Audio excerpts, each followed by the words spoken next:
اور اسی لیے حدیث میں حضور نے فرمایا کہ نکاح کو اتنا آسان بنا دو کہ زنا کرنا مشکل ہو جائے. کتنی بڑی حدیث ہے یہ، آپ جانتے ہیں حضور کا فرمان سمجھ رہے ہو؟ نکاح کو اتنا آسان کر دو کہ زنا کرنا مشکل ہو جائے. لیکن آپ نے کیا کر رکھا ہے؟ آج زنا کو آسان کر دیا ہے اور نکاح کو مشکل بنا دیا ہے. کیا ایسا نہیں ہے؟ نوجوان کو زنا کرنے کے لیے بہت آسان راستے ہیں آج.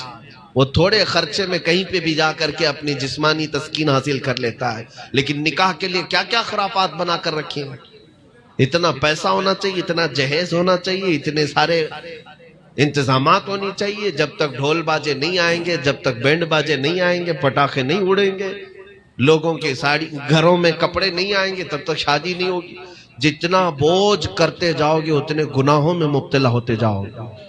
اور امت ان خرافات میں جب لگ جائے گی تو میرے عزیزو یہ ایسی گھن ہے، یہ ایسا کیڑ ہے، جیسے گیہوں کو پورا کیڑ کھا جاتا ہے ایسے تمہارے پورے محلوں کو کھا جائے گا. اس کو نکالو، اپنے معاشرے سے نکالو. اور زنا کرنے والے پر 15 عذاب ہے. 15 عذاب، 5 دنیا میں دیے جائیں گے، 5 قبر میں اور 5 قیامت کے دن. 5 جو دنیا میں دیے جائیں گے وہی سخت ہیں کہ اس کے چہرے کا نور ختم کر دیا جائے گا، اس کا رزق ہٹا دیا جائے گا، اس کی اولاد سے صالح اولاد ختم کر دی جائے گی، نسل خراب ہو جائے گی. زنا کے جو 5 عذاب ہیں دنیا میں وہی سخت ہیں. چہرہ بگڑ جائے گا، با رونق نہیں ہوگا، چہرہ بے رونق ہو جائے گا، رزق میں کٹوتی، بے برکتی آ جائے گی. ان تمام چیزوں سے مومنین اپنے آپ کو بچائے رکھیں. قیامت کے قریب وہ زمانہ آئے گا، قیامت اس وقت تک نہیں آئے گی جب تک پورے روئے زمین پر ہر جگہ لا الہ الا اللہ کا نعرہ نہ ہو جائے. اور قرآن بھی یہی کہتا ہے وَلَوْ كَرِهَ الْكَافِرُونَ، اگرچہ کافروں کو یہ بات پسند نہیں آتی. وَلَوْ كَرِهَ الْمُشْرِكُونَ، مشرکوں کو اگرچہ یہ بات پسند نہیں آتی ہو، ہر جگہ سے لا الہ الا اللہ کا نعرہ ہوگا، ہر کوئی صاحب ایمان ہو. ہماری یہ باتیں کچھ لوگوں کو کڑوی لگتی ہیں تو کیا کرے، 1400 سال سے قرآن ہمیں بتا رہا ہے. اور ہم جو بات کر رہے ہیں یہ 100% یقین کے ساتھ کہہ رہے ہیں. چٹی والے بابا نہیں ہم، مائنڈ پروگرامنگ والے، مائنڈ ریڈنگ والے نہیں ہیں. ہم رسول اللہ کی باتیں تمہارے تک پہنچانے والے. تمہاری چٹی غلط ہو سکتی ہے، مدینے کی خبر کبھی نہیں جھوٹ. میرے آقا صلی اللہ تعالیٰ علیہ وسلم کے دربار میں مشرکین آئے تھے، انہوں نے کہا تھا ہم آپ کے ساتھ رہیں گے، بس شرط اتنی ہے کہ ہمارے بتوں پر ایک بار آپ ہاتھ رکھ دو. حضور پاک نے فرمایا ہاتھ تو دور کی بات، نظر اٹھا کے بھی نہیں دے. اور قرآن کی پوری سورہ نازل ہوئی، یا ایھا الکافرون لا اعبد ما تعبدون. اے محبوب آپ فرما دے اے کافروں میں اس کی عبادت نہیں کرتا جس کی تم کرتے ہو. ایک جملہ میرا نوٹ کر کے یاد رکھو، کسی مسجد میں ایک بت رکھ دینے سے مسجد بت کدا کبھی نہیں بنتی. مسجد بت کدا کبھی نہیں بنتی. تاریخ گواہ ہے کعبے کے اندر 360 رکھے تھے تب بھی کعبہ کعبہ ہی تھا.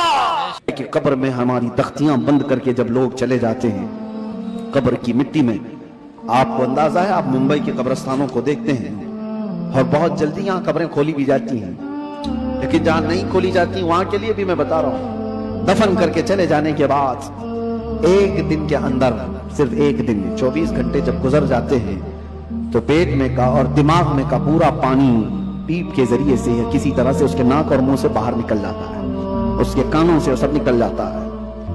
اور اس کے بعد دن جیسے جیسے گزرتے جاتے ہیں، اگر قبر کے حشرات یعنی کیڑے مکوڑے اس کے جسم کو کھانے لگ گئے تو بہت جلدی وہ گلنا شروع کر دیتا ہے. 3 دن کے اندر پیٹ پھٹ جاتا ہے، اور پیٹ کے پھٹ جانے کے بعد جو تعفن نکلتا ہے اس کی چیزیں سب اس کی باہر ہو جاتی ہیں. اور اس کے بعد 9 دن گزر جاتے ہیں یا 10 دن گزر جاتے ہیں تو جسم کی ساری چمڑی پک جاتی ہے، پوری چمڑی، چاہے اس کو جتنی بھی حفاظت سے رکھا جائے، روح نے ساتھ چھوڑ دیا ہے تو اب جسم ترتیب وار ایک ایک چیزیں اس کی ختم ہوتی چلی جاتی ہیں. اس کے ناک سے، اس کے کان سے، اس کے منہ سے گودا باہر نکل آیا، پیٹ پھٹ گیا، اب چمڑی گلنے لگ گئی.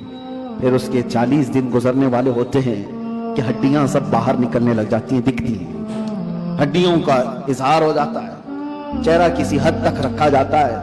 کہا گیا کہ مہینہ گزر جاتا ہے تو کہ اس کی آنکھوں کی پتلیاں بھی باہر نکل جاتی ہیں.